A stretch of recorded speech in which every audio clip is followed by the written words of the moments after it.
नमस्कार, माझं नाव राजू इनामदार, आरोग्य संवादक. परिवर्तन संस्थेमध्ये आम्ही मानसिक आरोग्याच्या क्षेत्रात काम करतो. त्या मानसिक आरोग्याच्या क्षेत्रात काम करत असताना विविध प्रकारच्या विषयांवरती आम्हाला बोलावं लागतं. त्यातलाच एक महत्त्वाचा विषय म्हणजे युवा वर्गासाठी, किशोरवयीन लोकांसाठी प्रेम, मैत्री, आकर्षण, लग्न, लैंगिक नातेसंबंध या संदर्भात अनेक प्रश्न मुलांना असतात आणि त्या प्रश्नांच्या संदर्भात त्यांच्या मनात गोंधळ असतो. त्या गोंधळावरती कोणाशी तरी बोलावं, समजावून घ्यावं अशी त्यांची इच्छा असते. आणि म्हणून आम्ही आज आपल्यासमोर आकर्षण, मैत्री, प्रेम, लैंगिक नातेसंबंध आणि लग्न या सगळ्याच्या संदर्भात काही गोष्टी मांडण्याचा प्रयत्न करतोय.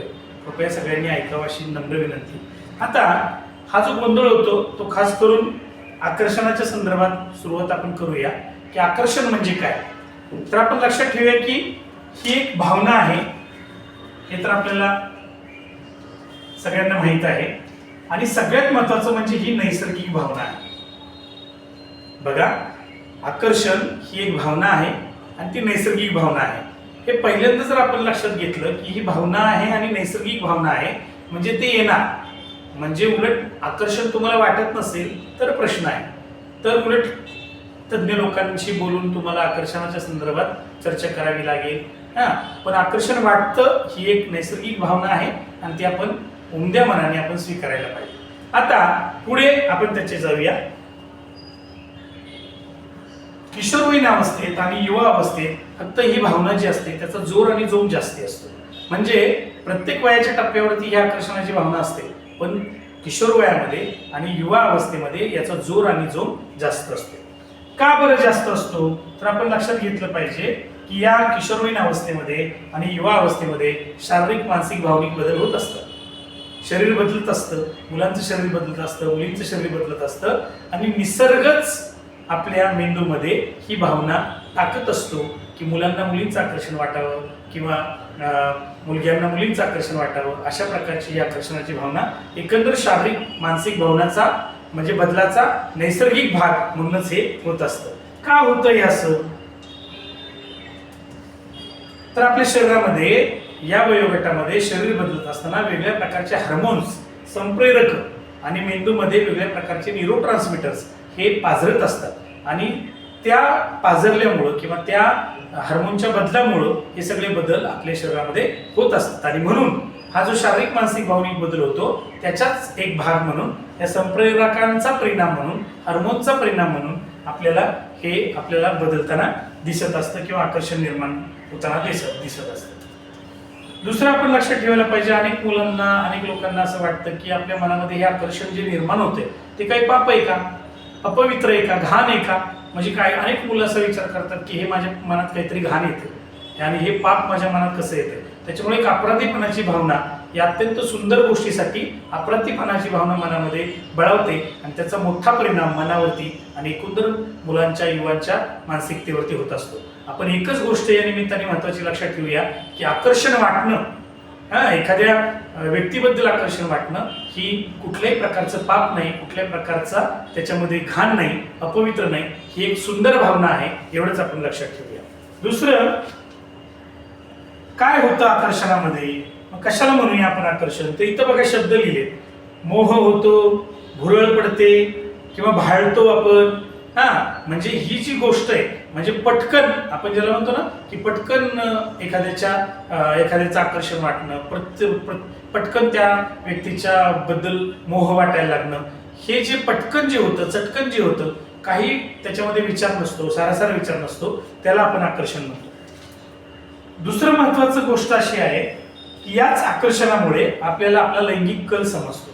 म्हणजे बघा, ज्यावेळी आपली शारीरिक, मानसिक, भावनिक बदल होतात त्यावेळी मुलांना मुली आवडायला लागतात, मुलींना मुलं आवडायला लागतात. म्हणजे त्यांचं आकर्षण, लैंगिक आकर्षण निर्माण होतं आणि ते निसर्गाने, आपण पहिल्यांदा पाहिलं की ते निसर्गानेच आपल्या मनामध्ये टाकलेलं असतं आणि तो निसर्गाचाच एक भाग आहे. पण कधी कधी काय होतं, अनेक लोकांना हे लैंगिक आकर्षण जे आहे ते आता नेहमी मुलांना मुलींविषयी आणि मुलींना मुलांविषयीच होईल असं नाही. काही काही वेळेस मुलींना मुलींविषयी, काही वेळेस मुलांना मुलांविषयी, म्हणजे मुलग्यांना मुलग्यांविषयी, मुलींना मुलींविषयी असं हे आकर्षण होऊ शकतं. किंवा कधी कधी हे आकर्षण एक मुलगी आहे, एका मुलाबद्दल पण होऊ शकतं आणि एका मुलीबद्दल पण होऊ शकतं. किंवा एक मुलगा आहे त्याला मुलीबद्दल पण आकर्षण होऊ शकतं आणि मुलाबद्दल पण आकर्षण होऊ शकतं. पण हे आकर्षण मला नक्की कोणाबद्दल होतंय, कोणाशी माझं म्हणजे मी कोणाकडे ओढला जातोय, कोणाकडे ओढली जाते, हे ज्याचं त्याला त्याच वयात कळत असतं. म्हणून हे आकर्षण जर निर्माण झालं तर त्याला कळणार आहे की मला मुली आवडतात, मुलगी आवडतात, का मला कोणी आवडतच नाही, का माझं आकर्षणच मला होत नाही, हे त्या व्यक्तीला त्याच वयामध्ये कळतं. म्हणून लैंगिक कल समजण्यासाठी हे आकर्षण महत्वाचं आहे, आपण लक्षात ठेवा. या आकर्षणाचा उमद्या मनाने स्वीकार करायला पाहिजे. मगाशीच मी म्हटलं अनेक वेळेला माझ्या मनात हे पाप आहे का, माझ्या मनात हे अपवित्र येतं का, माझ्या मनात हे घाण येतं का, तर नाही, हे प्रत्येकाच्या मनात येतं. इथे पृथ्वी तलावरती जी माणसं जन्माला आली त्या प्रत्येकाला या किशोर वयामध्ये युवा वयामध्ये ह्या प्रत्येकाला, आणि मी मगाशी म्हटलं तसं वयाच्या अनेक टप्प्यावरती हे आकर्षण असतंच, फक्त किशोरवयीन टप्प्यावरती, युवा टप्प्यावरती याचा जोर आणि जोम जास्ती असतो. तर आपण त्याला स्वीकारायला पाहिजे की हे होतंय, हे नैसर्गिक आहे, हा माझ्या जगण्याचा महत्वाचा भाग आहे. त्याला अपराधी आपल्या स्वतःला मानता कामा नये, गिल्ट मनामध्ये ठेवता कामा नये. हा झाला पहिला मुद्दा आकर्षणाच्या संदर्भात. आता ही झाली एक बाजू आकर्षणाची, पण आकर्षणाची दुसरी बाजू कधी कधी धोकादायक पण ठरू शकते, हे आपण लक्षात ठेवा. कधी कधी आकर्षणाची एक बाजू धोकादायक कशी ठरू शकते, तर ही आकर्षण वाटतं म्हणून आपण ते कोणावरती तरी एकतर्फी लादू पण शकतो.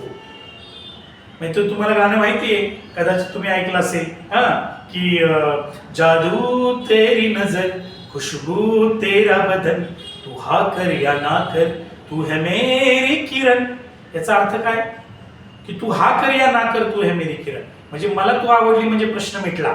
म्हणजे मला एखाद्या व्यक्तीविषयी आकर्षण वाटतं तर त्या व्यक्तीचा अजिबात काही विचार न करता, त्याला ते हवंय नकोय याचा विचार न करता ज्यावेळी एकतर्फी पद्धतीने आपण ते लागतो ती भावना, त्यावेळी ती आकर्षणाची असते, हे आपण लक्षात ठेवलं पाहिजे. आणि त्यातनं जो व्यक्ती ती लादत असतो त्याच्यासाठी पण ती नुकसानकारक आहे, आणि ज्यांच्यावरती ती लादली जाते त्याच्यासाठी पण ते धोकादायक आहे, हे आपण लक्षात ठेवलं पाहिजे.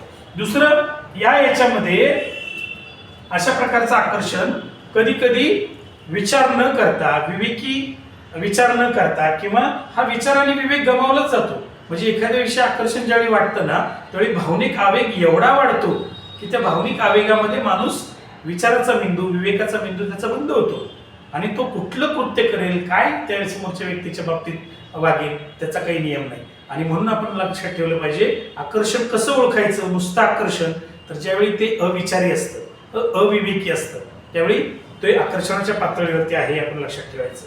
आणि सगळ्यात महत्वाचं म्हणजे ज्यावेळी आपण म्हणतो की आकर्षण, मैत्री, प्रेम याच्यामध्ये फरक आहे, तर हे प्रेम नाही, म्हणजे आकर्षणाला प्रेम म्हणता येणार नाही.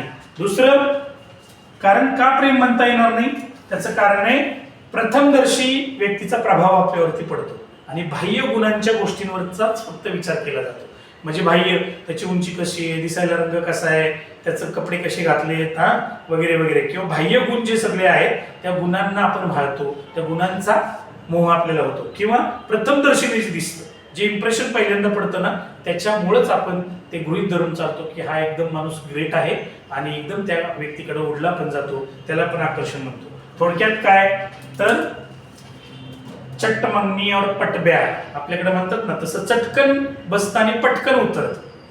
म्हणजे हे आकर्षण व्हायला पण वेळ लागत नाही आणि ते मनातून उतरायला पण वेळ लागत नाही. म्हणून ह्या आकर्षणाचं अजून एक वैशिष्ट्य काय, चटकन बसतं आणि पटकन उतरतं. दुसरं, समोरच्या व्यक्तीच्या दोषांकडे दुर्लक्ष केलं जातं.